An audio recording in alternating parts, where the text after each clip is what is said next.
আসসালামু আলাইকুম সবাইকে। আজ অনেক দিন পর আবার লাইনে আসিছি।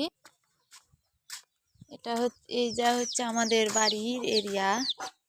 এই জায়গাতে আগে আমরা মুরগি পালতাম, কোয়েল পাখি পালতাম। এখন কিছু পারিবারিক সমস্যার কারণে আর পালতে পারি না। এই যে এটা হচ্ছে আমাদের বাড়ির এরিয়া। খুব ছোট্ট সংসার, আমাদের ছোট্ট পরিবার। কে দাদি, কি করিস রে দাদি? খড়ি কাটিছি। তোর এই শরীরে তুই খড়ি কাটলে তোর হবে? কে দিবে? আমার বুড়া মানুষ কাটা কুটা পারে না, কে দিবে? আল্লাহ যে কটা খেলে সে করে খাই বাবা। এতগুলা খড়ি তুই একা একা কাটা পারবু? গাছের থেকে লিয়ে আসছি সাড়ে তিনটে।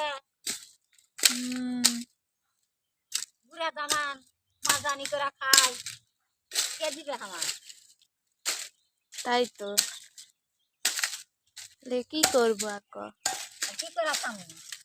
হাত পা ধাও, কে করে দিও বাবা? হাতে খাই কোথা করিস?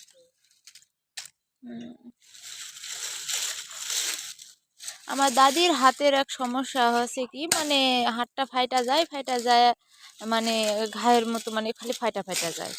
অনেক ওষুধ খাইছে, অনেক মলম খাইছে, কিন্তু কিছুই হয় না। আপনাদের যদি কারো মানে জানার থাকে আর কি, তাহলে আমাকে একটু বলবেন, তাহলে আমার দাদিকে একটু ওষুধটা খাওয়া দিলে ভালো হতো।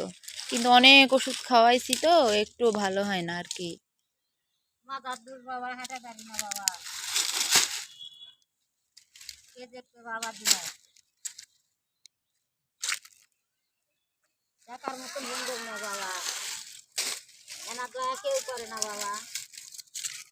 মাছের ডালের দিতে আলি আলছি, দুটা মাছের রান্না খাওয়া লাগে বাবা। হায় হায়,